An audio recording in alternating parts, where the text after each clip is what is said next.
Senator Bozeman's here. I see Senator Bozeman is here. I think he's scheduled to speak before me, so I'll yield the floor to him and speak after he's done. Is there objection? What? It's okay. I'll yield to you. Mr. President. Senator from Arkansas. I'll yield to you. Mr. President. Senator from Connecticut. Mr. President, included in the underlying appropriations bill are funds to continue the U.S. support for the Saudi-led bombing campaign inside Yemen. I will speak about an amendment that I have that would stop the U.S. support for this campaign pending a determination by the administration that we are in compliance with U.S. and international humanitarian law regarding the targeting of civilians. And so at this point, I would ask unanimous consent to set aside the pending amendment and call up amendment number 3793. Is there objection? Mr. President. Senator from Alabama. I object, but before I... Objection is heard. I would just like to say that the senator from Connecticut is got a worthy amendment here. You know, we're all concerned about what's going on in Yemen. I was hope that we would not do it on this bill because we're trying to keep a lot of riders off and things. But this is something that we're going to have to address. I would like to work with him and others would on both sides of the aisle because what's been going on in Yemen is atrocious. I object, though, at this point in time. Objection is heard. Mr. President. Senator from Connecticut.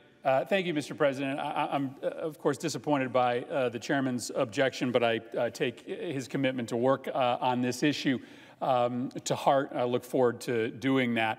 I'd like to speak for a moment about the amendment and about the reason why I was very hopeful and remain hopeful that we may get the chance to vote on this before the consideration of this bill is passed, because in this legislation is substantial funding in order to perpetuate a bombing campaign inside Yemen that is making this country less safe. And I would argue that since this bill was debated in the Appropriations Committee, some new information, some horrifying new information has come to light that should cause us to reconsider whether this is something that is so urgent that we need to deal with it now, this week, that it can't wait. Mr. President, my colleagues, you know, these pictures, unfortunately, are a dime a dozen. You could find any number of them every single day coming out of this theater. This picture in particular is of a community center that was bombed by the Saudi and UAE-led coalition that the United States finances and supports. Inside this community center, a funeral was occurring when it was ostensibly targeted and bombed by the United States, the Saudis, and the UAE. This is a horrifying scene in and of itself, but to know that a funeral was occurring there makes it even worse. What we now know is that the targeting of civilians inside Yemen is getting worse, not better. The new information that I spoke of is something I think that is on the minds of many of my colleagues, information that last week the Saudi-U.S. coalition hit a school bus in northern Yemen intentionally. The Saudis' initial reaction was that it was a legitimate military target. There's no way a school bus is a legitimate military target. That school bus was carrying dozens of children that are now dead because of a 500-pound bomb made in the United States and sold to the coalition. And over the course of this year, the targeting inside Yemen has gotten more catastrophic and more catastrophic. On June 11th, a Doctors Without Borders cholera treatment facility located in the center of a humanitarian compound with no military value was hit. There's no way that that's a mistake. Everyone knew about this humanitarian compound with a cholera treatment facility inside it, and the Saudi coalition bombed it anyway. No way that's a mistake. No way that's a military target. That is an intentional bombing of a cholera treatment facility. 2 weeks later, on July 24th, a UNICEF water treatment facility was hit.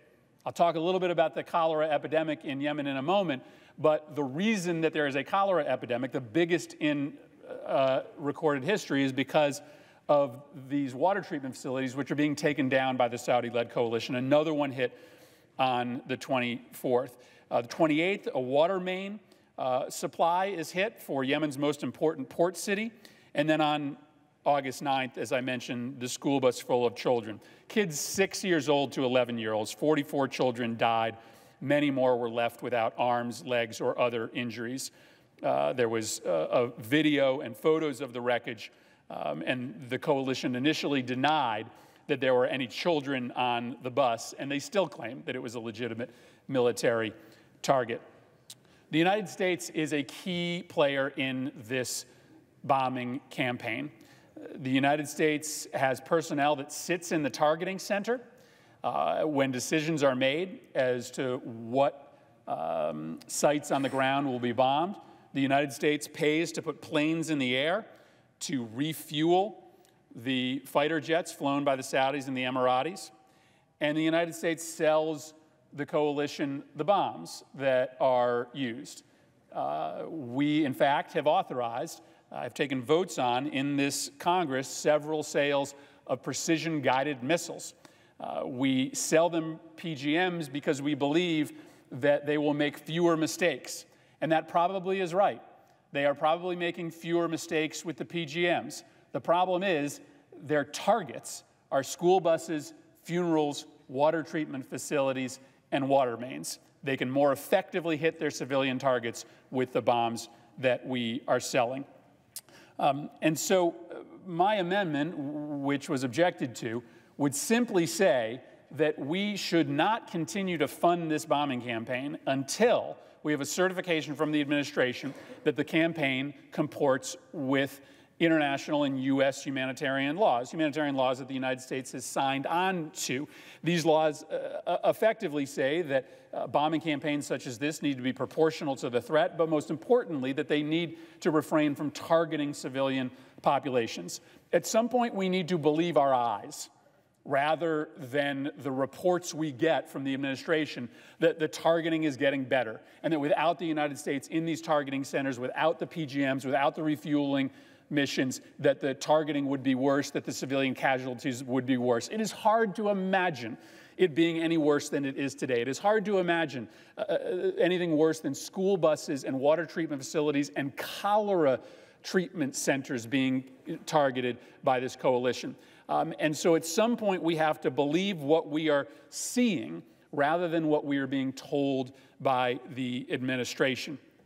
There's been a 37% increase in civilian casualties from airstrikes in 2018 compared to 2017. 70% of the civilian deaths inside Yemen are caused by these coalition airstrikes. I can spend time talking to you about the atrocities that the Houthis have committed, who are on the other side of this civil war. But the fact of the matter is, the majority of the civilian casualties are caused by the side that we are supporting, And let me lastly make the case to you that even if you don't buy the unconscionable nature of targeting civilians with U.S. support, this bombing campaign is making the United States less safe every single day. What we know is that AQAP is the most lethal arm of al-Qaeda. It has the greatest capacity to hit the American homeland. It has gotten nothing but stronger inside of Yemen since this civil war started. And there are new reports that our coalition partners, the Saudis and UAE, have been cutting secret deals with these terrorist organizations, not killing them or defeating them, just cutting deals with them to push them out of the way. New reports that the UAE is aligning itself with radical Salafist militias inside Yemen, maybe not groups that are technically labeled ISIS or AQAP, but groups that essentially trade fighters back and forth with these groups that are aligned with the UAE, aligned with the Saudi coalition on the ground. The very people that want to kill us are getting stronger every single day inside Yemen, every single day that this civil war goes on. Now, we've been told by the Saudis and the UAE that if we just keep on backing their play here, eventually there will be a political settlement. We are getting further and further away from a political settlement every single day. They are going after Hudaydah now, the humanitarian port. Let me tell you, the Houthis are going to fight to the end to protect Hudaydah. Never mind if there is an eventual assault on Sana'a. So the campaign is not expediting a political end. It is simply prolonging the misery and giving more opportunity for our mortal enemies there, those terrorist groups, to get stronger and stronger. Lastly, the rationale we are given is that we have an interest here because the Iranians are backing the Houthis. No doubt, no doubt the Iranians are backing the Houthis. No doubt that we have an interest in trying to push back against growing Iranian influence in the region. But every single day that we participate in this campaign, the Iranians go in harder. The Iranians go in stronger.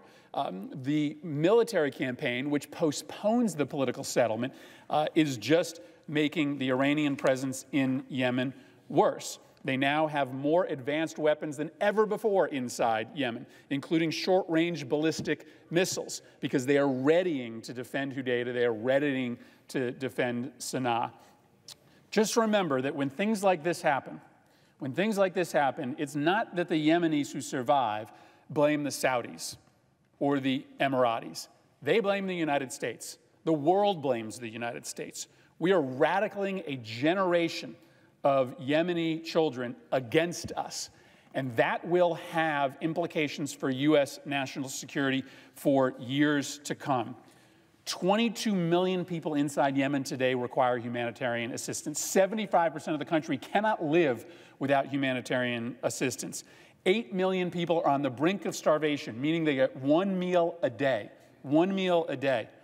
And 1 million have been affected by cholera. And we are, by the way, according to the WHO, on the brink of the third cholera outbreak in that country in the last year and a half, because we continue to bomb water treatment facilities.